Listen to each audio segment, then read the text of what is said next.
The Roman Empire wasn't built on courage alone. It was also built on debt. We usually imagine the Roman legions as honorable, disciplined, flawless soldiers. But behind those shining helmets and sharp swords, there was a massive system. There were thousands of soldiers.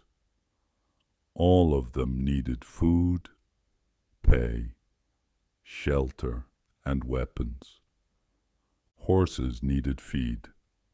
Siege and war machines needed wood and labor. And all of these had one thing in common: money. A lot of it. So where did Rome find enough money for all of this? And why is this topic still important even today? Because when you look deeper, you realize this: they didn't just fight wars on the battlefield. War became part of the financial system. And once it started working, there was no stopping it. Expansion wasn't a choice anymore. It became a necessity. Sound familiar? In the early days of the Republic, the army was made up of ordinary citizens. If you owned land, you were drafted. You brought your own weapon and returned to your farm after the campaign. But over time, wars became longer and farther away. The old model collapsed. It was no longer possible to say, "I'll fight for a year and come back." The army now needed professional soldiers. At that stage, Rome centralized things. The Roman state started paying salaries to its soldiers. It wasn't much, but it bought loyalty. Then the color of the situation began to change. Conquests became a source of income for Rome. Every new land meant new taxes, new slaves, new gold, new treasure. In other words, war started to create more war. But here's where things get complicated. Because Rome didn't survive only on taxes. It also survived on borrowing. Especially during costly wars, like against Carthage, the state borrowed money from the rich. There was a financial class called the equites. Think of them as today's bankers. They lent money to the state, but it wasn't a donation. It was an investment. They wanted interest, privileges, and trading rights in the newly conquered lands. So war became a business model. And as profits increased, wars increased too. Sound familiar again? Over time, this system reshaped everything. Generals gained power by promising loot.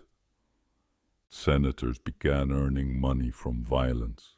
Tax collection and logistics were given to private contractors, the so-called publicani. In short, the first version of the military-industrial complex. But like every system ever created, this one came with a price. The state constantly needed more money. New soldiers, new armies, new debt, but not enough income. So they used the oldest trick in the book. They debased the money. During Nero's time, the silver content in the denarius started to drop. Each new emperor reduced it a bit more. In the end, it stopped being a silver coin. It just looked silver. The result? inflation. Trust collapsed. Money crumbled.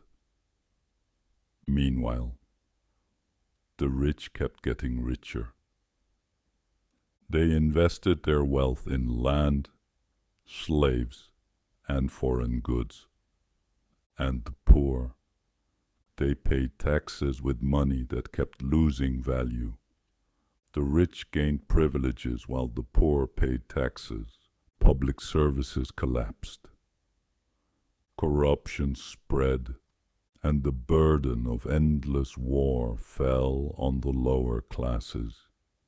So Rome didn't just collapse militarily, it collapsed economically too.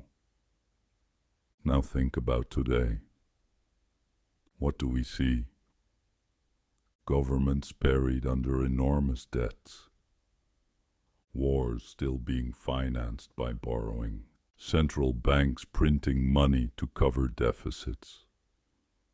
Defense companies getting richer and richer. And the system still demands expansion. If you don't grow, you collapse. Just like Rome. Rome shows us this.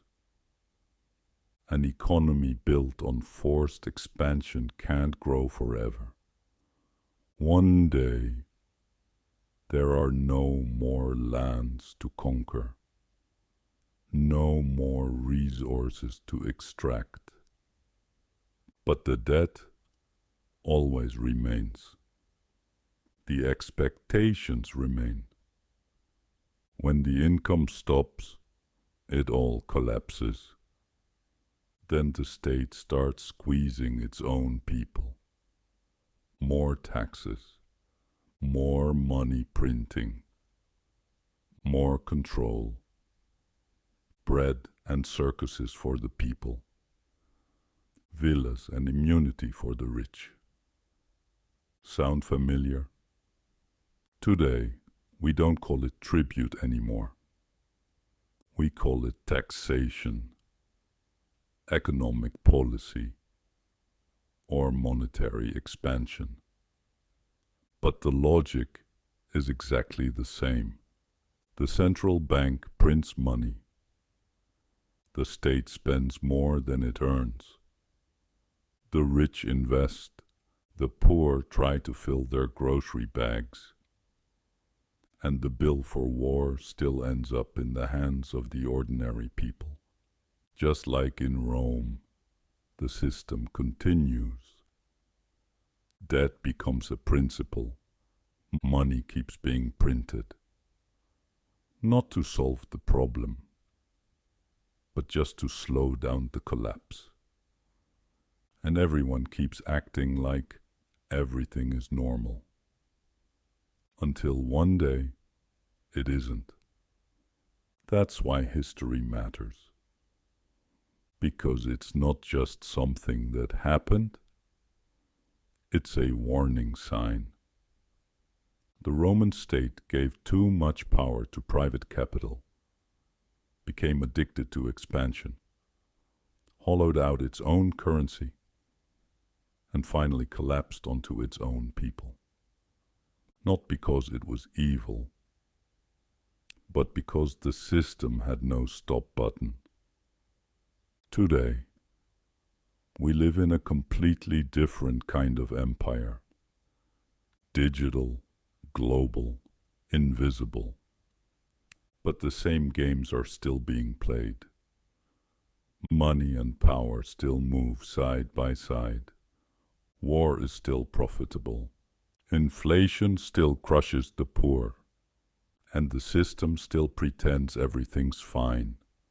So what can you do? First, notice the system. Most people don't, because we weren't taught to. We were taught to think inflation is normal. Debt means freedom. Taxes are necessary. But the Stoics had a word for that. Delusion. You can't escape the system, but you can understand it. Instead of playing the game blind, you can play it consciously. You can build resilience, not just financially, but mentally.